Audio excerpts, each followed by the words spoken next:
Hey guys, hi YouTube. I don't know if this video is going to be useful for somebody, being that there's so many YouTube videos on how to take care of your weave. But anyway, I did it just for the fun of it, I guess. I got a sew-in last week or 2 weeks ago. I don't know, I forgot.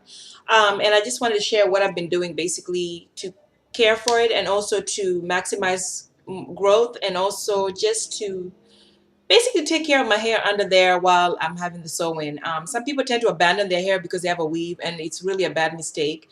I mean, there's people out there who actually their hair does grow when they just leave it alone and not touch it at all. But I'm like the panic type. I just really freak out when I have a sew-in, I have braids or anything. I tend to just try to do everything I can, but not to get my hair damaged.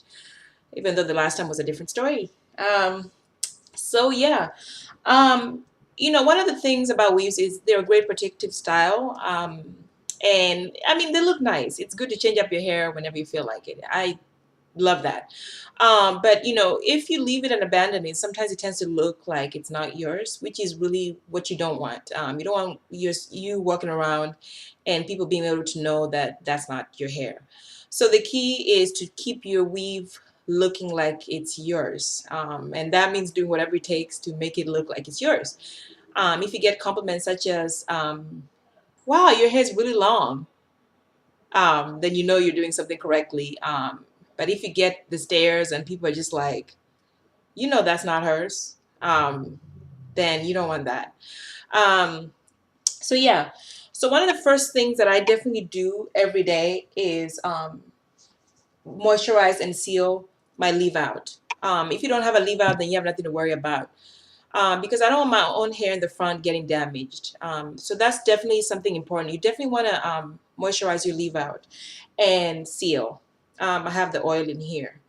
Another thing I do is this bottle right here has grapeseed oil, castor oil, and I forgot the other oil, but there's 3 oils in here. And what I do is basically use it for this area and the little levi that I have at the edges and the back of the nape. So you definitely want to do that if you have this kind of style, like where you have a leave out here and a little bit here. You definitely want to do that every other day. You don't want to do it every day because your hair is going to have buildup. And another thing I've noticed with castor oil, my hair itches more than usual when I put it on my scalp. So I have to do it every other day. So that's definitely something that I do every other day, and then moisturizing and sealing daily on the leave out. Um, I flat iron quite often because, as you can see, this hair is being unruly because it was cheap. Uh, that's what happens. If you have good hair, then you really have nothing to worry about. But as you can see, I've been flat ironing it so many times, and it's starting to look like it's getting a wrinkle. So I've been doing that. And another thing you want to do when you do that is to have some kind of a serum. Everybody has a preference. I haven't bought any yet, but this is what I've been using because I have a leftover. So I've been putting it on my hair, just a little bit on your hand and just wipe it through. And I like this one because it smells good and it keeps the odors, away. So that's really useful right now. I've been using it every time I flat iron.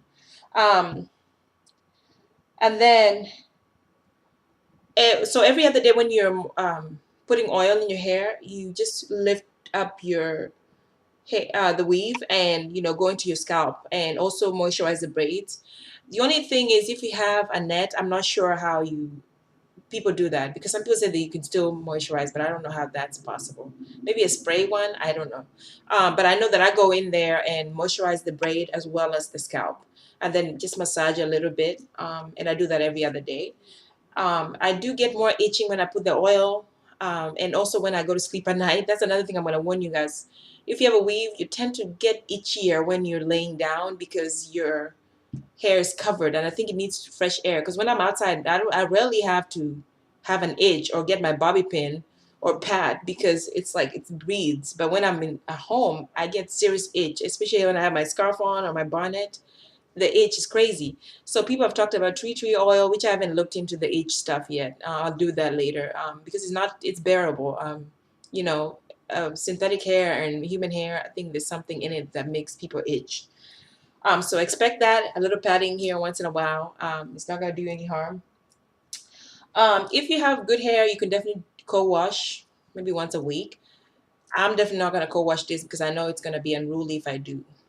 This hair is cheap, so I'm not gonna bother with that. You also, let's see, yeah, you do want to flat iron to keep it looking straight. And also you leave out. You make sure you flat iron it once in a while. Don't do it too often. I try not to do that because the heat is just too much for the leave out. By the time you're done, you're probably not gonna have any hair left. Just kidding. So you do want to be careful about that. So I do it maybe every so often. Flat iron it when it gets unruly, a little bit. But I've also noticed I have gray hairs, so it's kind of hard to hide. I'm thinking about it. I don't want to color my hair yet, but I might have to because they're just popping out like crazy. Um, yeah. So yeah, just do everything possible that you can to keep your leave out looking like it's your own hair. I mean, take care of it.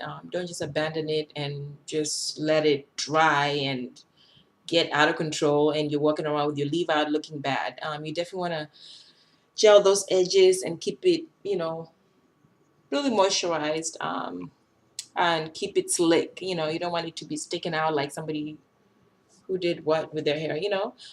So yeah, leave out is a really great protective style. I'm hoping that next time around I won't have so much breakage, and I hope that what I'm doing with the castor oil and oiling my scalp makes a big difference, especially in the back area. I just really look forward to hopefully next month, or wait, when am I going to take it down? Who knows? But anyway, yeah, that's what I'm hoping for. Um, yeah, and another thing that I really is worked for me when you get the itch is to use a bobby pin, but make sure that the tips are covered like that, so that when you go in, you're not ripping out your hair while you're doing it, like just going crazy. Some people do get that serious itch like that. I haven't been having that, but bobby pin works pretty well. And some girl did a video. If I can find the video, I'll post it below, showing you all the different things you can use to scratch your weave. I thought that was the funniest video, but she did that, and I thought it was funny, like a pen, using your keys and all this stuff to just go in there a little bit and just when you get the itch. Um, I don't want to keep my weave long. I don't know how I'm gonna do this, but yeah, I'm tempted to just take it down sooner or later, but it's hard. Okay, you guys, so I just want to share what I do basically daily. I'm not saying that this is the perfect way to do it. I'm just sharing what I'm doing. And when I take this down, I'll let you guys know how it goes. If it's bad, then oh well. But that's what I'm doing. And so far, things are looking good. Um, and I forgot, I added a few tracks in the back to give it that fullness a little bit because I like my hair full and big. So that's what I did. Um, yeah, because of the castor oil, I'm starting to have, I think, a little bit of growth. You guys can see the castor oil is making it look thicker, I think. So I'm gonna have to use more heat, which I didn't want to, but yeah. I also didn't want a closure because I look horrible with it. I also did not want another style where most of my hair was out. So it was just really difficult for me to pick what kind of straight hair I would do so that I get, you know, less hair out but more growth. Um, yeah. Okay, you guys, I'm just rambling now. I'll see you guys in the next video, and bye.